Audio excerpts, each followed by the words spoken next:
All right. Well, welcome to Colorado Pauper. We're actually doing these back to back, as you can maybe tell by my nondescript black shirt being the same one as the other one, and Rob looking as beautiful as always. I am very beautiful. That is my trademark.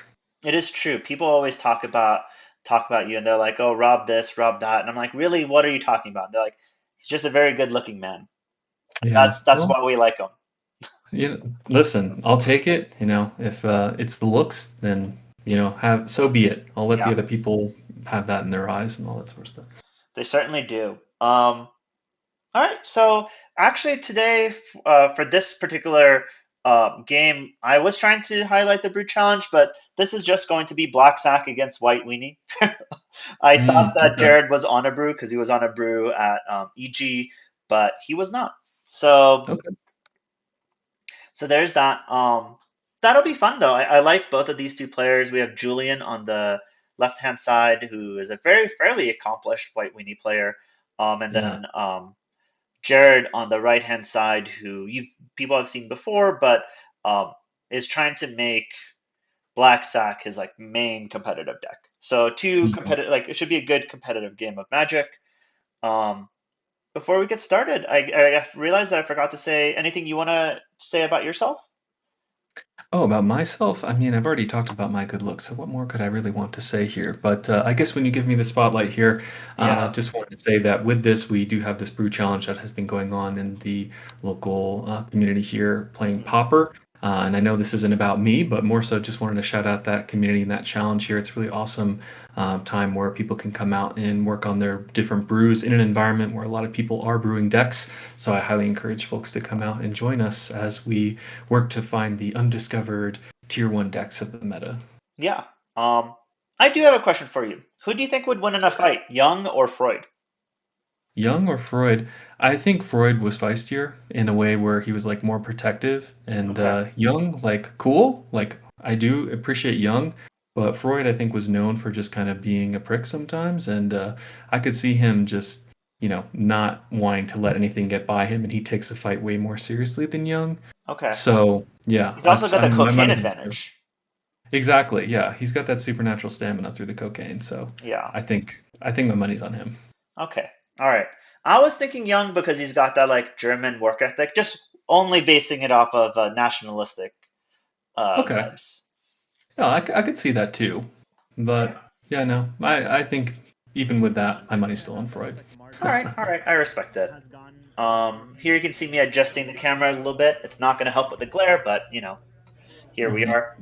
Getting Um, those saucy feet pics just off the corner of the screen, you got to crop those out in the post, man, because you no, think I'm you're actually buzzed. going to. It's one of the ways that I'm planning on getting more subscribers is just sneaking in Okay, some feet. Yeah, yeah. It's I my think that's second, very my smart. tertiary career after this YouTube thing, and then my actual career, and then but feet, just all feet.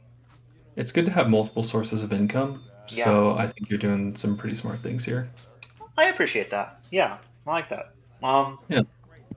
do you have any experience with either White Weenie or Black Sock? Have you played either deck? I have not played either deck in a long time. I played like a version of White Weenie and Popper before that I didn't feel like was very good, but I am interested to see how this matchup goes specifically. I've seen a lot of the decks being played and been on the opposite side of the table a good number Right. of times to them, so kind of have that reverse pilot seat view of what these are. And I think it's interesting to see two very aggressive decks, but their axis for their aggression is on two rather different angles. One's trying to kind of go really tall, one's trying to go really wide. Yeah. And I imagine that this is kind of a matchup of mana efficiency as these two players are trying to put as much cardboard on the board as fast as possible. I think that's true. I think that Black Sack can win. I think that it's like in general, I find that White Weenie is favored against the aggressive decks. Um, Hmm, it's funny everyone thinks of White Weenie as a aggro deck, and I've always kind of viewed it as a aggro mid-range deck.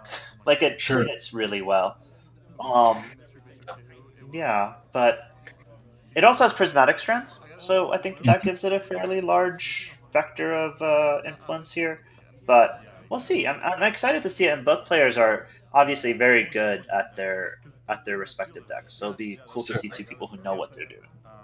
Yeah, and you talk about that prismatic strands, and I think about that in the terms of this matchup, especially when we talk about that great observation of this white weenie deck potentially being more mid-range, is it has these tools to sort of blunt the aggression of the black sack deck, Yeah. and it has the ability to kind of one for one the opponent and then recover that with their two for ones from things like Battle Screech, things like Thraben Inspector, getting that clue and that sort of stuff. And you talk about it not necessarily being an aggro deck, but it's also one that can turn the corner very quickly as it puts a lot of power on the board, and suddenly with one Anthem effect, it can take you Yeah. down pretty quickly.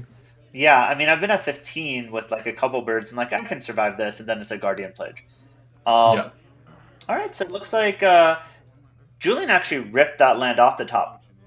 Played nice. a one lander, but this looks really nice now with the Lunarch Veteran, playing another Lunarch Veteran, and then also playing a Thraben Inspector for just a lot of life gain.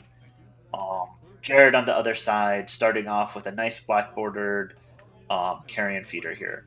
So Hmm. both people sort of doing what they want to be doing. And it looks like Jared is going to follow that up with the carrion, a mortician beetle. So Hmm. really just full throttle from the beginning.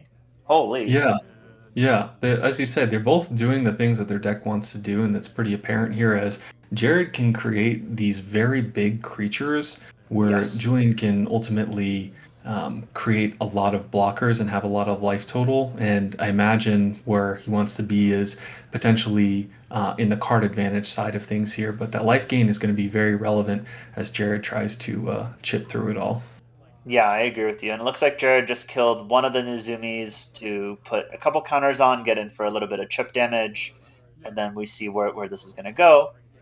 Julian playing a Rafine's Informant, discarding a Battle Screech, going to gain Mm. 2 life here with the potential of another 2 life with the birds. Um, yeah, wow. So Plenty both, of life. yep, Battle Screech comes out. This should be 4 life, so I think that, yeah, good. They got it. They got it. Oh, 27. Why Yeah, because I don't think 27? that they counted the first creature coming in and then Oh, now with sure. the birds. So, yeah, gaining that 6 life total.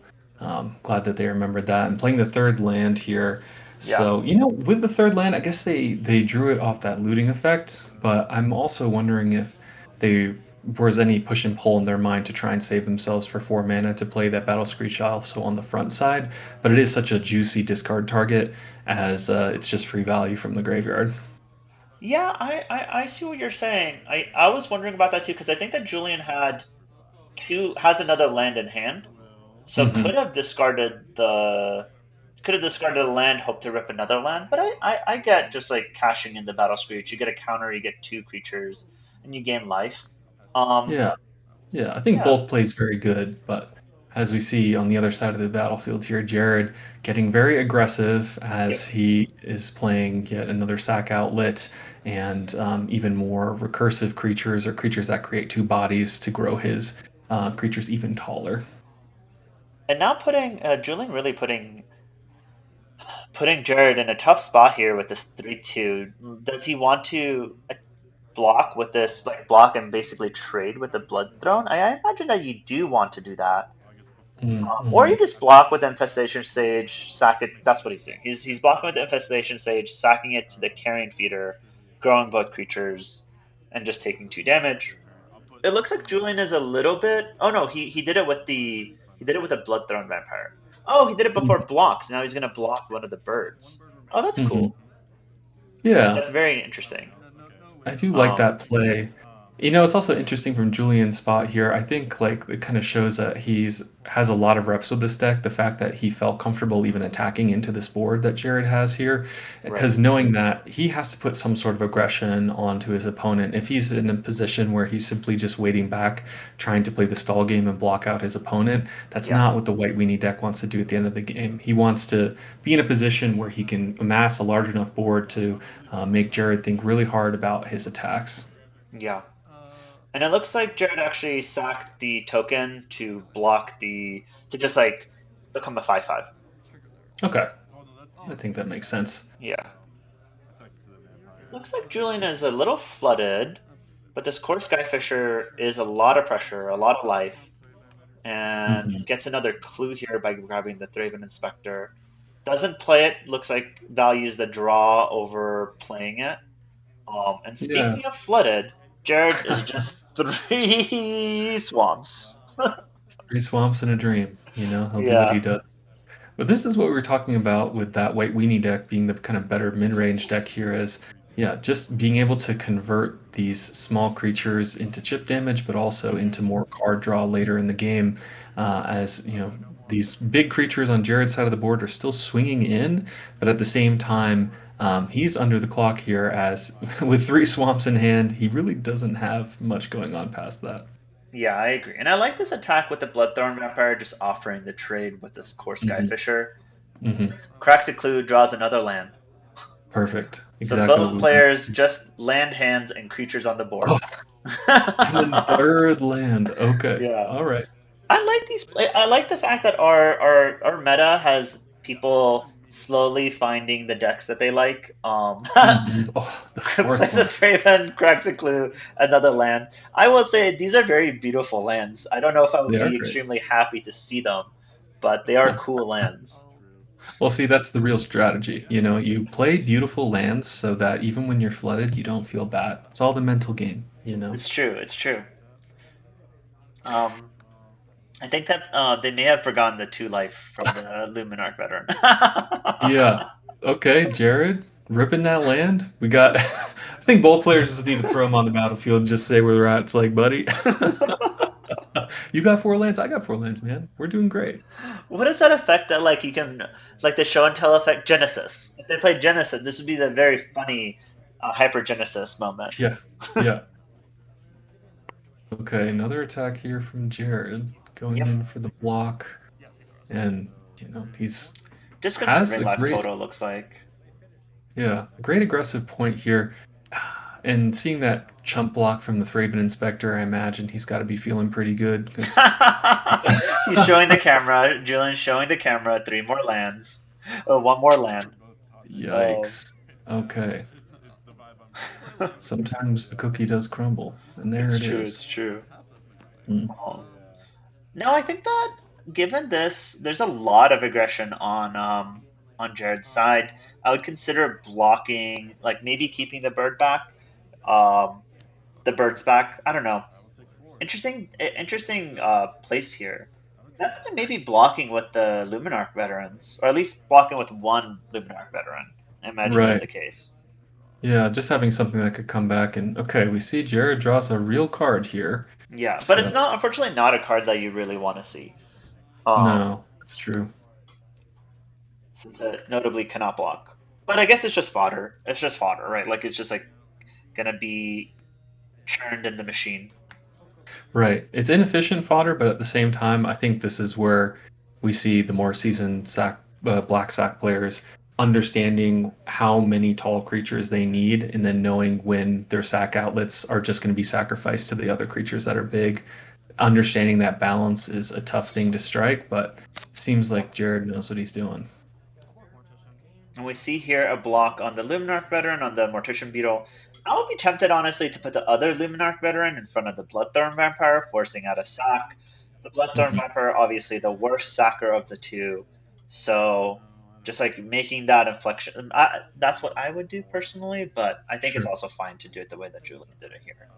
Yeah, yeah, I agree. I think that this makes sense and ultimately, also, I think it's just a frustrating position to be where Julian is right now, Yeah. knowing that he should have converted a lot more of this card draw into something more practical. So, kind of tough to know. And man, I actually was thinking like you should play the Rafine's informant and then make a land drop in case you draw idyllic range, and then he draws idyllic range.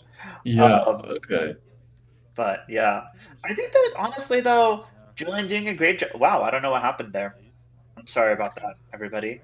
The Um, GoPro just does what it wants to do. yeah, I mean we're just merely living in the GoPro's world. Hmm. Um, all right.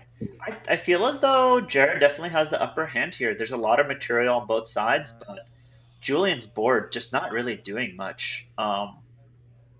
Yeah, despite that, Jared is at Oh 8 wait, life, so he does have to think pretty hard about this, and then drawing a pretty good, efficient creature here for sacrificing because it's going to create two bodies, and you see that hmm other carrion feeder is going to be going into the red zone. Can't block either way, so you so may as well might as attack. well turn Yeah, it.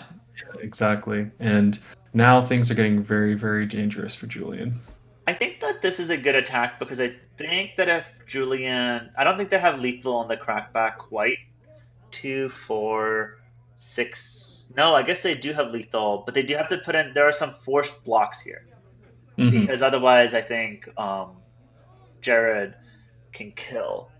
But I don't think that they can kill in this spot, and I think that you are interested in actually getting some amount of trading here. I would definitely sacrifice the tapped Linebreaker token, the mercenary, to Hmm. the the 3/2 carrion feeder just to keep it alive. Hmm. That's maybe all I would do, getting in for a paltry two. What do you think, Rob? Yeah, I think it's a tough spot here. I mean, my brain likes to just turn it sideways and then see what my opponent's gonna do. I think notably, and this is not something that I think is really like a critique of Julian in the position that they're in because they have just drawn so poorly. But if I'm in Jared's seat and I'm seeing the body language of my opponent from the other side and kind of like frustrated with their draws, like one, they could be gaming me and maybe their hand is all stacked up.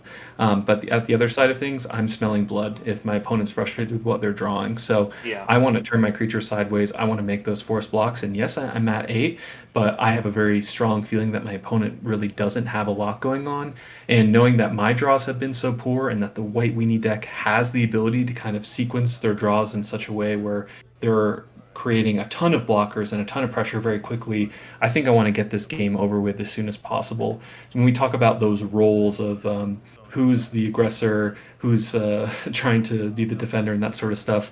I think in this matchup, Jared is the one who's trying to be the aggressor here and close out this game because Julian's deck can grind way better. So yeah, I'm for I'm on sure. team turn it sideways. Yeah, for sure. I agree with you. It looks like Jared actually forgot a counter on the Mortician Beetle here. Okay. Um, oh wow, he's going. Wow, what a top deck here. Gonna hard cast Eagles of the North, which if Oof. you don't know what that card does, that makes sense. I think it gives you plus plus one, plus zero. So I think that that might be, if not exactly seized, pretty close. I think they just killed him. Yeah, But Eagles of the North. I agree with your analysis. I agree with your analysis of this game. Like, there's no reason to play scared. Like, there's no Mhm. reason to play for a draw. Also, all the attackers are in the air anyway, so Exactly. why not attack? Why not force out some chumps? And Yeah, maybe yeah, what and if? then from the Sorry, go on. Good. From that position, Eagles of the North just want to, for the folks at home, that pumped up Julian's board by +1 power on everything that he had there. So suddenly, all of his unblockable creatures, as they were flyers, were able to swing in for lethal. So Yeah, that's what we saw that conclude. yeah, and I think that as a Black Sack player there, as Jared there, you just sort of like hope to fade. Yeah, yeah. Eagles of the North, and then any other anthem effect, realistically, um, is going to get you dead there. But I think that's also a lot of props to Julian here because I would imagine a lot of folks in his same position would not have been aggressive with his attacks as early as Right. he was. Just seeing that Jared was putting on this pressure, and Julian, see, he doesn't know that Jared has 3 swamps at hand. It could just Yeah. be fling effects and that sort of stuff. But to have that read of just saying, I need to go, I need to make sure that my opponent could be dead if I draw the exact thing I need, and hey, listen, he drew, I think, like 8 or 9, and maybe even more lands in a row, something like that. And Yeah. then just one top deck, and the game was over. So I thought that was very smart. You may not be able to see this because I haven't edited it yet, but it looked like Julian just put in two Journey to Nowheres. And it looks like Jared, both of them are showing the camera what they put out. It looks like Jared just takes out some Accursed Marauders and is putting in a bunch of cards actually, or thinking Yeah. about a bunch of cards. At least looks like Mesmeric Fiends, looks like some. other stuff. I don't really know. Maybe a full sideboard, maybe 15 cards, ram it in, you never know. Yeah, But I'm interested to see what Jared brings in here. I think, again, I really feel like his position, he is the one that's trying to be the aggressor here. So yeah, anything that allows him to commit to the board, I don't think any of these like Mesmeric Fiend effects or duress effects are necessarily going to be what breaks us open. But having even something to kind of go over the top, like a fling effect, if he has any of those in the sideboard, where he can throw his big creatures at his opponent, that's yeah, something I'd be looking out for. Also, if he has something like an Arms of Hadar or even a Suffocating Fumes yeah. to clean up a lot of these small creatures, seems like where he would want to be. Blackstock can also comfortably play Drawn in Sorrow, which I kind of like a little bit better than both of those effects. Um, but It is very relevant. yeah, It does hit your own creatures, but at the same time, you can control that, so you're likely making your creatures a little bit bigger so that they're yeah, not you're not dying to your own drown in sorrow. yeah. And I think I would be interested in maybe Rotten Reunion. Um, just still keeping the aggressive side of things, but getting rid of prismatic strands in their up and their end step. Maybe some cheap removal like Tragic Slip. I know sometimes they play. Okay. Sometimes I have a friend who plays Black Sack and swears by the Black Rusalka, which is sacrifice a Mm, creature -1/-1. I don't know. okay. Maybe some small removal just for like key creatures, and then like some board wipes, like you said, and maybe Yeah. a small amount of like graveyard recursion. Yeah, that's got to be a tough position as well for Jared to Yeah, try and figure out the correct sideboard configuration because if you have these removal spells, if you have these, kind of burn spells and things of that nature, or whatever it might be, the fling effects in disruption, a lot of these cards can have relevance in the matchup. But I think this is where trying to determine and say, this is my exact game plan, and leaning into that is going to yeah, make sense. yeah. That makes it. Yeah, I agree with you. Looks like he is bringing in the mesmeric fiends. He looks like he's bringing in a lot of stuff. Yeah, Um, wow. I think he's maybe overboarding here. Love Jared. Think he's overboarding. Yeah, yeah, Um, we can love Jared and think he's overboarding. Okay, that's all well and good, you know. Yeah. I mean, I will say Mesmeric being very, very good in Black Sack, but I don't think good enough to justify bringing in against the aggressive deck. Like you said, like you just sort of want to get out fast from the gate and get that W. Hmm. And seeing how this match played out, especially kind of in that first game, that dynamic of um, Julian can kind of just put out a lot of what feels like inconsequential creatures and Yeah, just chip in with a couple flyers and then end the game.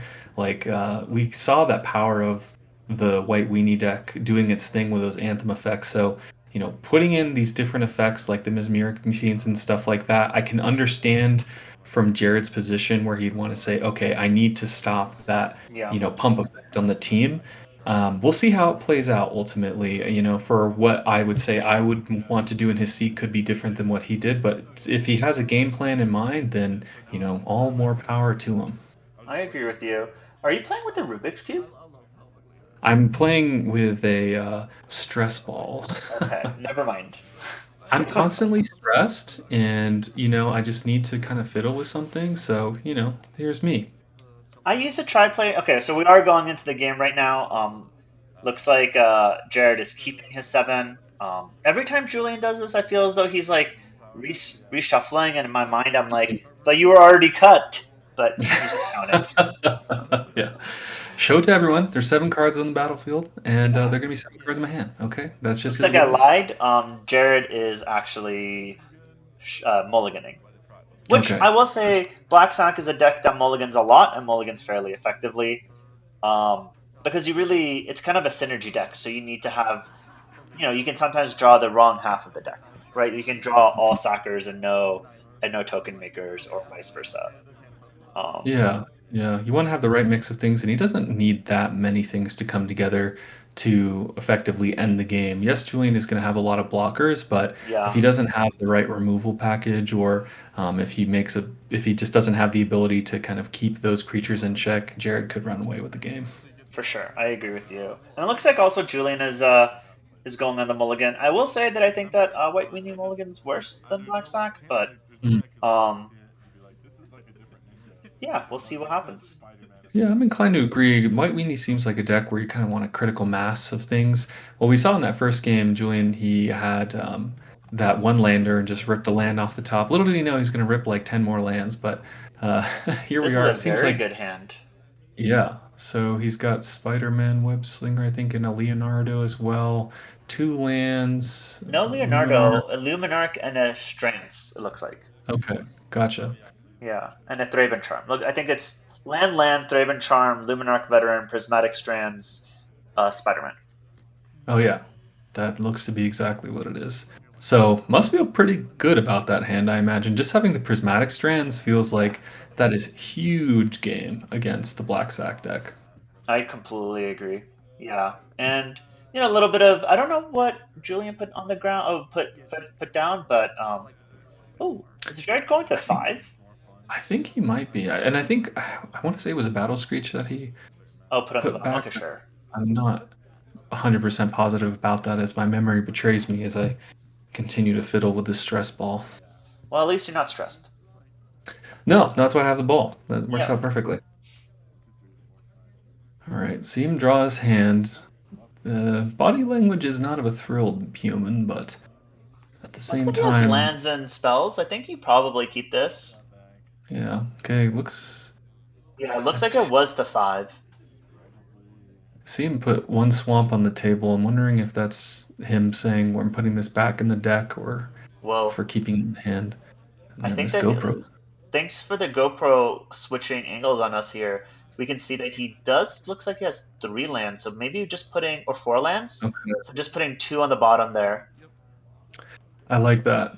Especially if you're going to five, it's like, Yeah. listen, we need to get lucky, and land is the most prevalent card that we have in our. Well, I guess not the most prevalent Oh, card, just but a quick snuff out. Just aggro snuff interesting. out. Okay, well that time it shifted because Jared kicked it. Okay, Um, gotcha. but I don't know. I need to figure out this GoPro thing, I guess. Yeah, Jared with the sabotage is what it Yeah. is. Just slight sabotage there. Mm-hmm. Well, this snuff out actually super relevant because not much that Julian has otherwise. Yeah, he does have this Thraben Inspector to Ooh. follow it up, and I I think that's oh, imagine it's an unearth. Okay, I thought it was a carrying feeder, but it's an unearth, and I don't know what this card is. maybe it's a tragic slip if I was to take a guess. Okay, yeah, that makes sense. Okay, Probably and I gonna can't slip imagine. this guy. Yeah, Oh, I guess it slipping. just slip it and unearth it. Well, he can give it -1/-1 before damage, right? And so it's gonna die, and then his creature's gonna stick around. Yeah, that's true. All right, so he just slips it, no damage. Julian Yeah. ripping back-to-back creature, really nice here. Otherwise, wouldn't been able. Oh, okay. Opts to draw, finds the land. Ooh, Wow, what a nice. nice sequencing. Nice Wow. sequencing. Yeah. That seemed risky in some sense, but again, like he played to what would be best for his board, and For there's a lot of sure. planes in his deck, and he hit one, so worked out well. I wonder here if you. Okay, so you see Jared just attacking, going to sack it to grow. Probably put a -1/-1 counter on Earth, and then put another -1/-1 counter to kill the Hmm. the dude. Yeah, Oh wait, no, whatever the this is the knowledge. wrong creature. This is the wrong creature. This is Nesta Shambler, not Shambling Ghast. Um, Yes, yes. He does unearth it and brings it back, so there's a yeah. scroll token on the battlefield. And that carrion Oof. feeder is getting pretty large. And we Yeah. see Julian draws a Battle Screech, which without a fourth land is not going to be as good. And he hard casts a 3/3 Spider Man, which I can't imagine is exactly what he wanted to do, I but agree. a 3/3 is not bad on this board by any stretch of the imagination. I agree completely. I've never been super impressed with Spider-Man in these decks. I guess like it's probably fairly decent, but it feels Mhm. like just a vanilla 3/3 sometimes. Yeah, which it certainly is on this board, to say. Yeah. And as we see Jared, he needs to turn things sideways. He doesn't have the card draw built into his deck to really kind of draw this game out. So Hmm.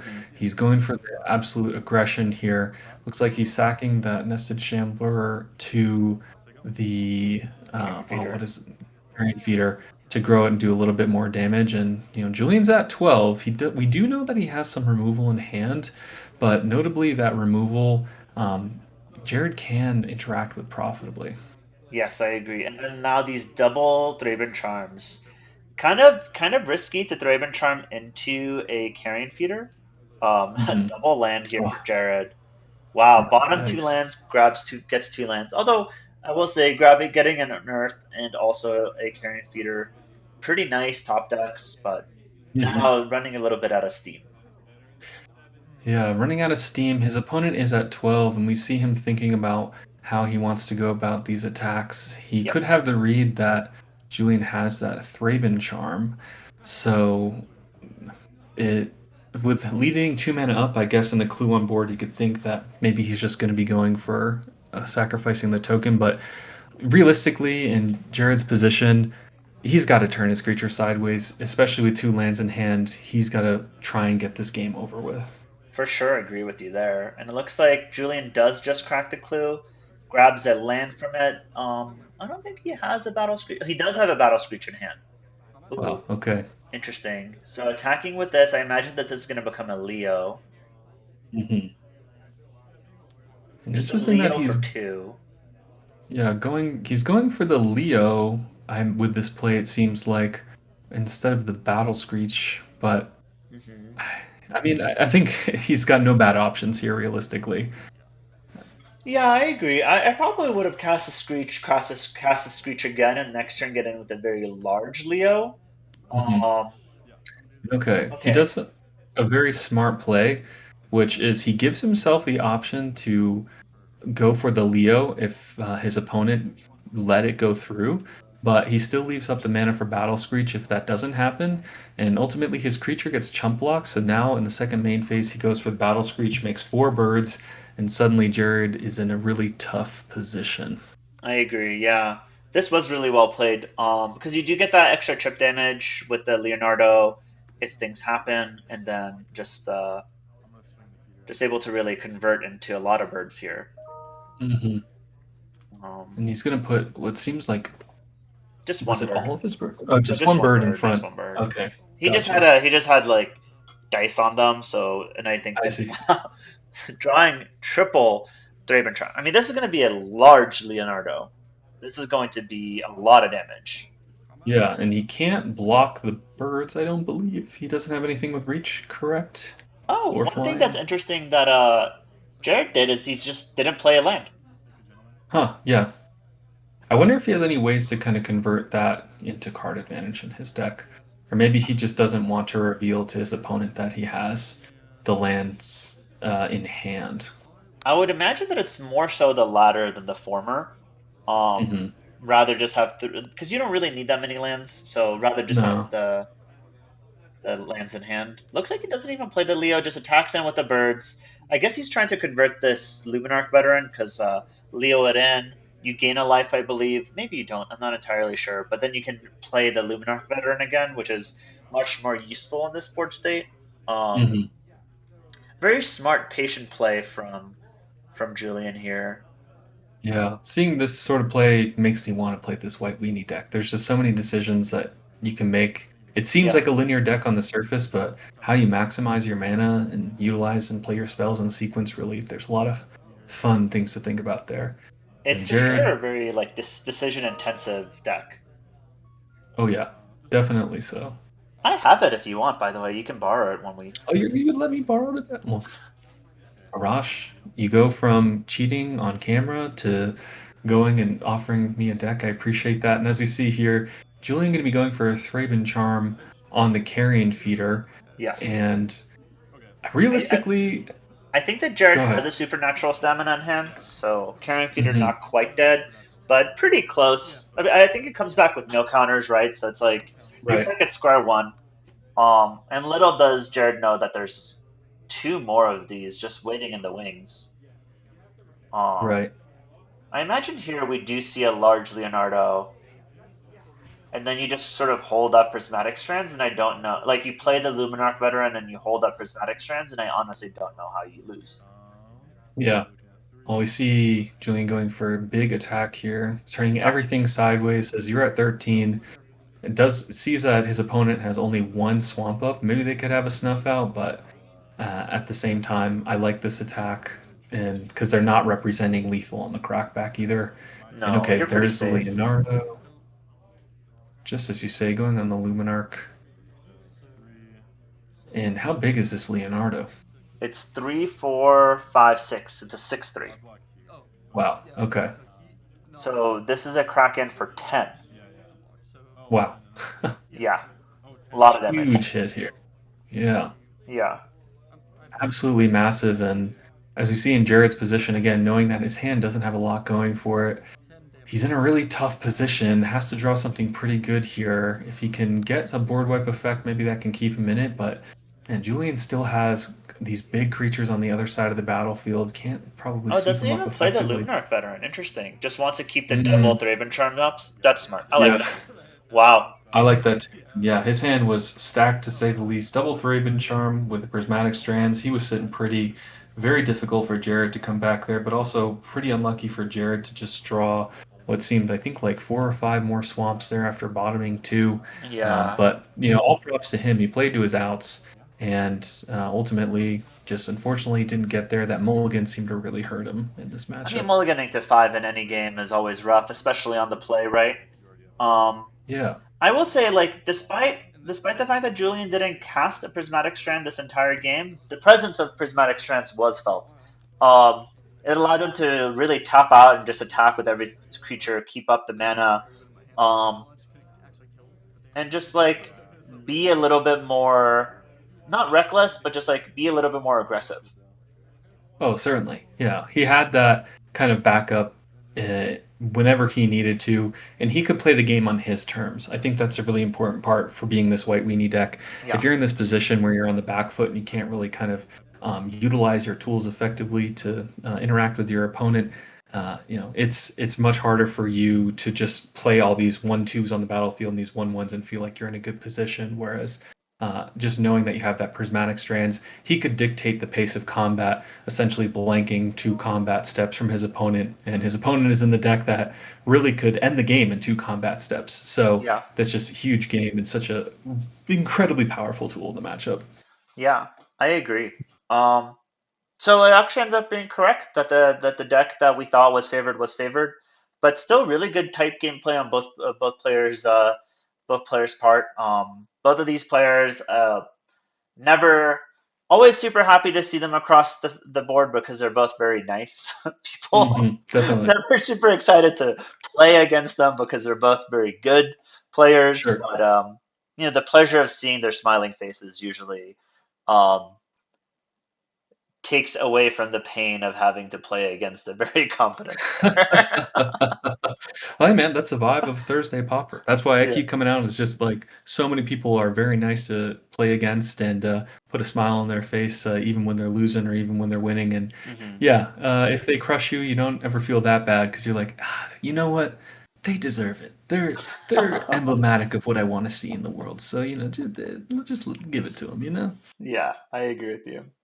All right, man. This is super fun to do. I have to go pick up my daughter. We'll hopefully get the next game in soon.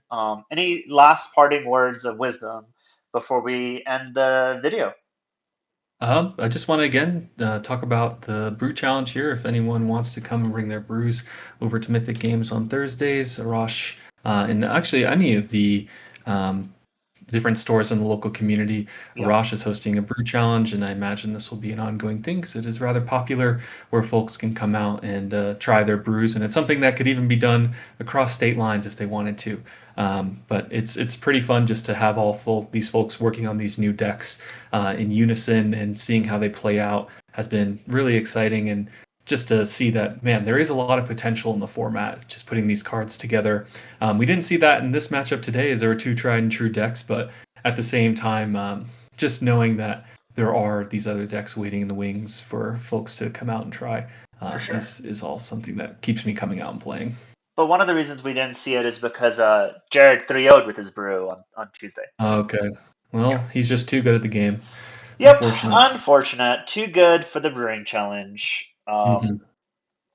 Yeah, big pleasure. Hope to have you back on. Obviously, we're going to have you on for the last matchup. But yeah, thank you so much for doing this with me.